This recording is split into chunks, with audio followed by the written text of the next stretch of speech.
How you doing, folks? And welcome to Recovery Now. I'm your host, Jun Planas, and today we have a special guest. Oh, me.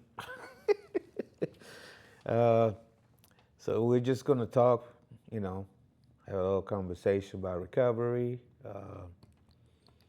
and I guess we're going to talk about me, mostly. Um, Recovery is a funny thing, and when I say funny, I don't mean like ha ha ha, because it's a very serious thing. But what I mean is that it's just up to the individual, the person itself that has the disease. You gotta want to get better, and you gotta fight.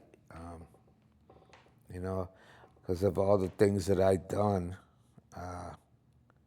getting clean and staying clean at first is one of the hardest things that I ever done. But I want it, I really, truly, from deep in my soul, wanted to change my life. I was 45 years old when I got clean. It's by accident. When I say that, people say, "What do you mean?" I found myself in recovery. What do you remember you got there? At first, I didn't, because I worked at a company in Trenton, New Jersey. It's a psych hospital in Trenton Psychiatric. As a matter of fact, I hope I don't get sued for mentioning them. But I had partial amnesia, and I thought I was going crazy, and I did not want to live there, so I asked for help. And these people have been trying to get rid of me for a while because they knew I used drugs, but they couldn't prove it.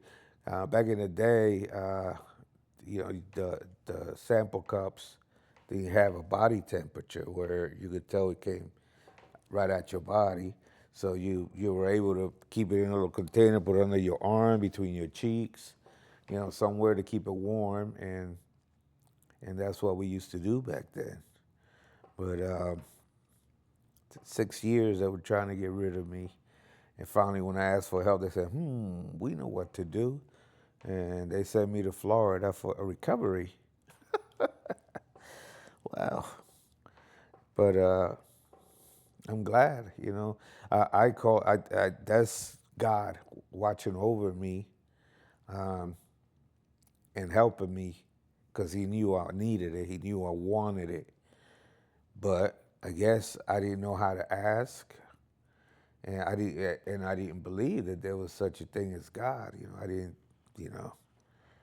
And today I do, because He's with me every day, and He saved my life. But I woke up in recovery, and once I detoxed, first time in 23 years, found myself clean, didn't know what to do, how to react, and it was like hungry. I was like really hungry to get high. It's like I needed to breathe. You know, and but I learned, I realized, how I messed up my life when I found out I had sisters that I didn't even know I had sisters. And I found out, that I lost my mind. And I was like, oh my God, what I done to myself. That was the wake up call, and I, uh, I had two things that happened to me that made me want to stay clean. One was that when I found out about my sisters. The other one was we were sitting in a balcony and in the rehab. The section I was in was called the Island. They had two sections. One was right here, 3 decks, and then you walk that way. The swimming pool was over there, and the rest of the guys were there. It's 150 of us, just the guys, not to mention the females, the women, the ladies, and so we were sitting there, and it was in the evening, and I noticed this thing in the sky. I was just like yellow. I'm like, what the hell is that? So I asked one of the guys, yo, man, what is that? And they were like trying to figure out what I was talking about, what I was pointing at. And one of the guys said, oh my God, he's talking about the sunset. I have never noticed the sunset before. I knew what a sunset was. And the sun comes up, the sun goes down. But I'd never, you know, stopped to smell the coffee or the roses, how they say. And when somebody say, dude, that's the sunset, and it comes up every morning around 5:45. So at 5:30, I was sitting on the same spot. I woke up early and I was waiting for it to come out, and it was beautiful. I've never seen anything like it. I mean, first you see the little tip, and then it's like shoots, and as it's coming out, everything is bright and bright. And I was mesmerized. I was like, wow, man. It's like I'm seeing for the first time. And then I hear this annoying sound. The freaking birds. Like, wow. And the trees were dancing and shit. And you could hear the wind. And the clouds were moving real fast, and then they stopped. And right there, I said to myself, oh, it's you. Um, and we talked. I talked to God. And it felt good. And I asked him for help. I said, please help me. I don't want to disappear because I felt I was disappearing. I can remember things.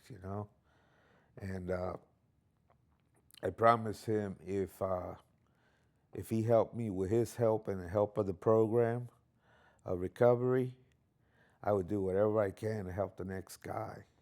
And I would do whatever I can, and I would try very hard not to ever go backwards. And so I was 29, it's going to be 13 years. I think I'm doing pretty good. Not to tap myself on the shoulder or anything, but, I put my faith in God. And I really, really, really, truly wanted to have a good life. I didn't want to be sick. I didn't want to be like this, depending on the chemicals and liquor and drowning myself in it, hiding my pain, and because I couldn't handle life. I just didn't know how to handle life, and that was my way out, my disease. And the program taught me how to fight. You know, that's what the program of recovery does. It gives you the tools to fight your disease, to learn to cope with what's around you, because us alcoholics and addicts, we don't know how to cope with life. Whenever things get difficult, no matter what it is, the first thing we do is we run to the bottle or whatever else we can find to numb, you know? And that's how I was for a long time. But I learned that you had to feel pain. You had to feel the pain of life, the things that life throw at you. And instead of running to get high or whatever, just stop and look and remember your tools, that what they taught you in recovery. If you pay attention, you know, they teach you how to deal with life. You know, you stop and you look at your problem and you figure out a solution. There's a solution to everything. No matter how your problem is, how difficult you think it is, doesn't matter what it is, there's always a solution. And the only way you're going to find it is to stop and look around. And when you're going to make a stupid move, like you had enough, you can't take it, you're going to go get high, stop. And they have a saying in recovery, play the tape forward. You know, you've been clean for a couple months, you've been clean for a year, you've been clean for so and so, and if you go do this, you're gonna lose everything you gain. you know, your self-respect, the love that you gain from other people that seeing that you are trying and you're succeeding. So only they're gonna be disappointed, and a lot of them gonna say, "I knew they were gonna do that. I knew he was gonna do that. He's no good. He's a loser." Because a lot of people love to see people down. It makes them feel better. So, and we're good about making other people feel better because we're always down. So when you get clean, it changes, you know. Um, my life, man, my life was so difficult from what I remember and what I'm been told by a lot of people that knew me since I was knee high or so, you know.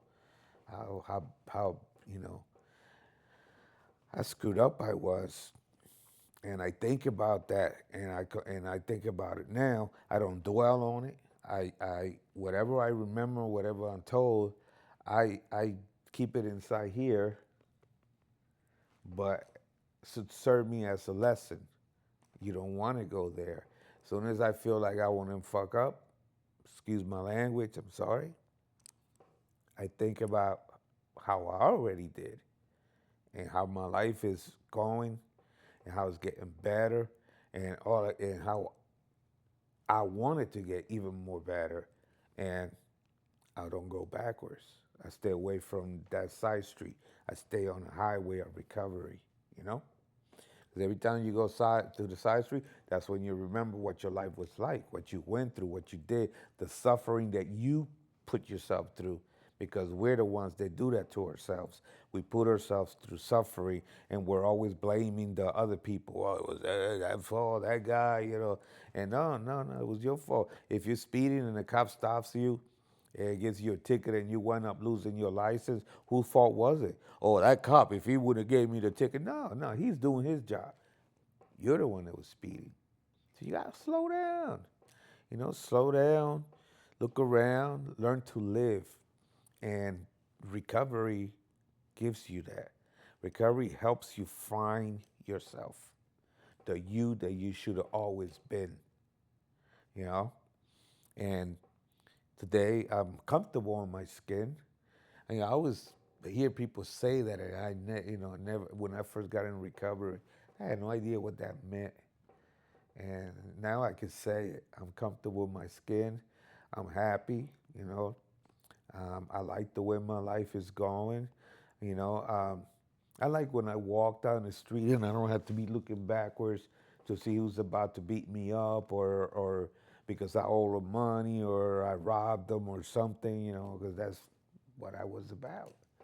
You know, now I do this show, to try to help people, to let people know that there is help in recovery if you have an addiction problem, alcohol, whatever, even a mental problem, that drove you to do drugs and stuff. There's help. Um, there's help. Yeah, and there's a lot of recoveries, rehabs. Everywhere you look, there's a rehab. um, for all different kinds of stuff. So all you gotta do is don't be ashamed. You're sick. You know, this is a disease, whether people believe it or not. You know there's something wrong with you. You know, so just don't listen to people. Just get help. Go in recovery. Let them help you. Help them to help you. That's how it works. You help them to help you. Um, And over the years, um, I got my humanity back. Yeah, I forgot. Got my humanity back because I remember I was numb. I didn't care about anybody. I was always angry, hateful. Um, you know, didn't know how to smile. You know, and now over the years, I developed feelings. Yeah, I'm working on that. I still, every time I feel something that I never felt, I'm like, "What is this?" I call my sister, and she, she's been there for me, and I love her, man. So if you're watching this show, Coochie, my heart, she's my rock, you know. Um, she's my older sister, and she talks to me, you know. She has a eating disorder. Um, she's addicted to food. She's a good cook too, man. That's you know. And so her addiction and my addiction, when we talk, even though hers is food, it's the same thing. You know, it's an addiction. You know, addiction doesn't necessarily have to be drugs. You know, you'll be addicted to a lot of other stuff. You know, but recovery helps you get over all that stuff. You know, if you want it. You know, and so my sister, she's been a lot longer at this than me with the food thing, and we're always talking. You know, she always makes sense to me. She's sort of like, I see, she's not my sponsor, but when we talk, that's how it feels like when we get into this topic of recovery. You know, and but yeah, everything lies on the person itself. You can't go around having pity for yourself. Oh, I can't. I don't know how to control this. I can't do it like you guys do it. You know, no, we guys started from scratch, just like anybody else, and you built on it. You do one day at a time. That's what the program tells you, one day at a time.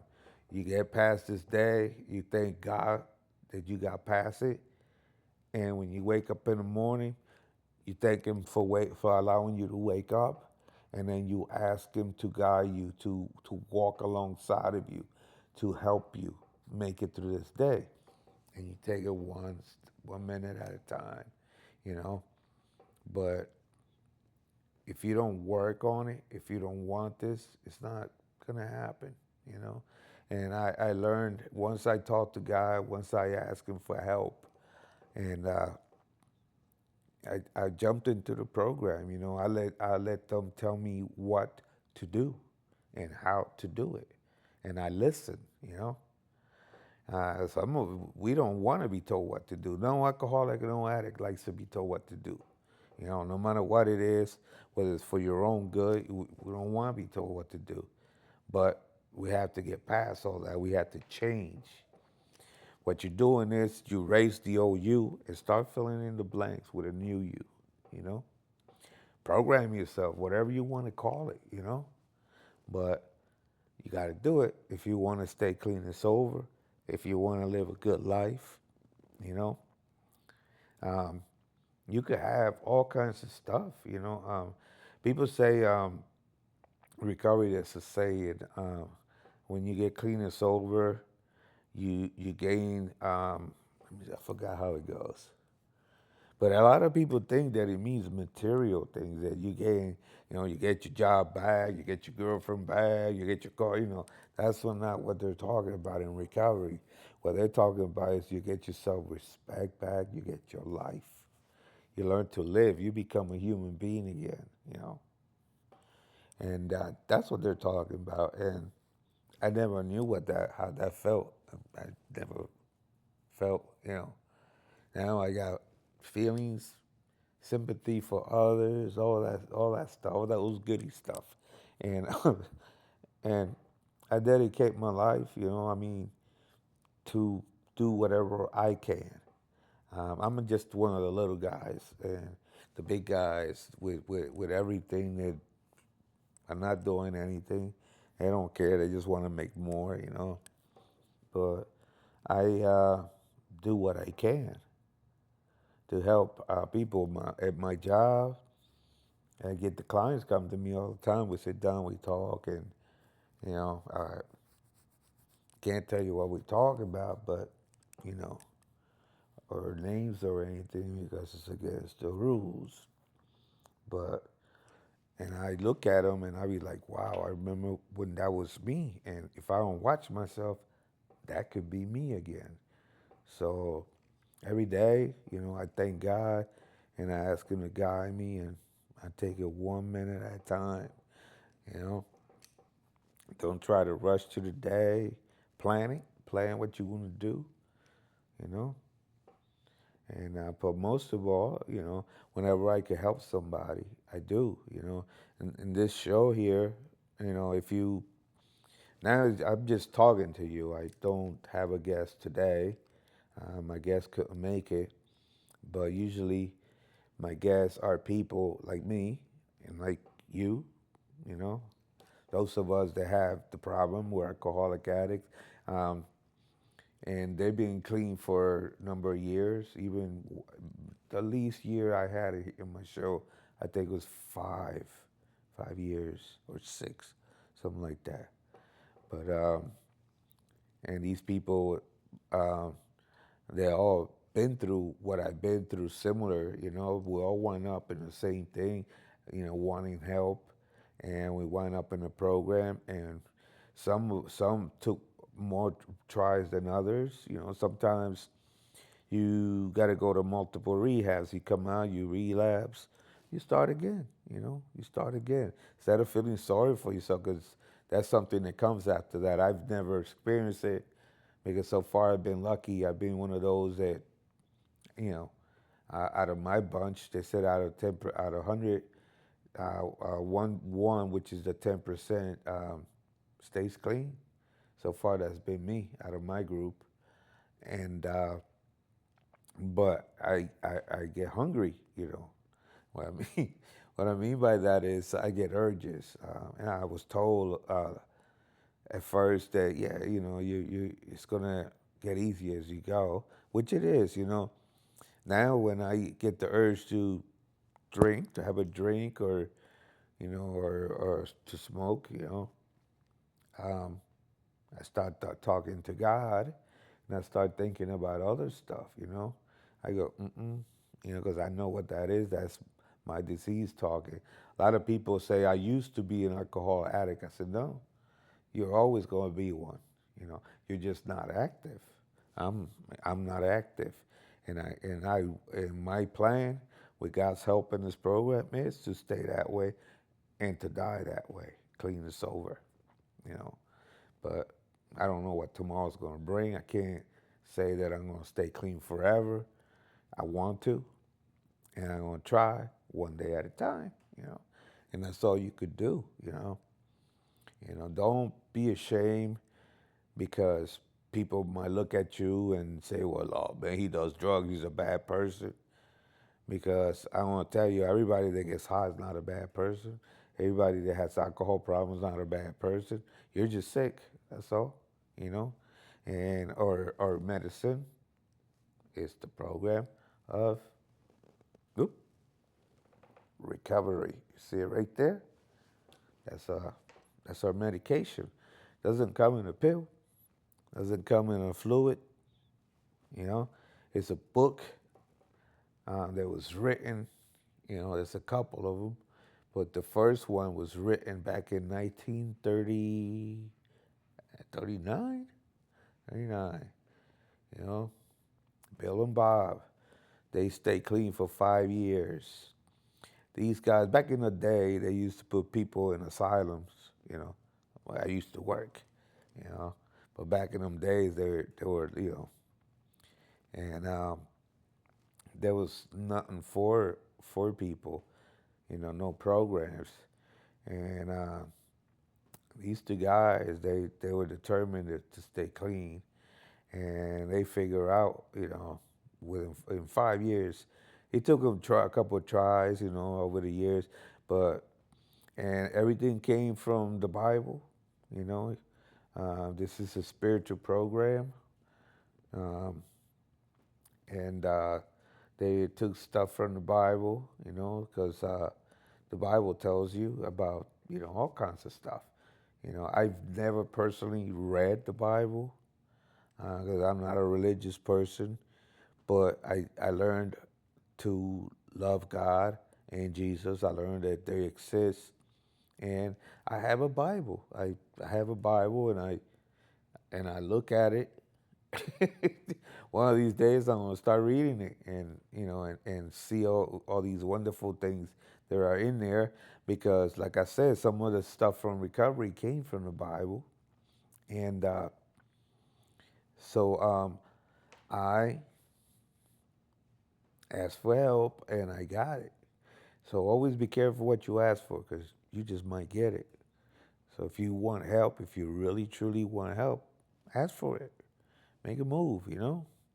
Whenever we flash numbers in the screen, uh, write them down. And call them.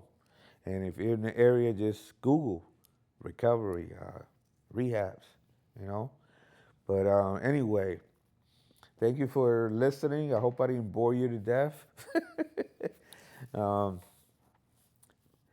and just want to say, be kind to one another, and remember, God loves us all.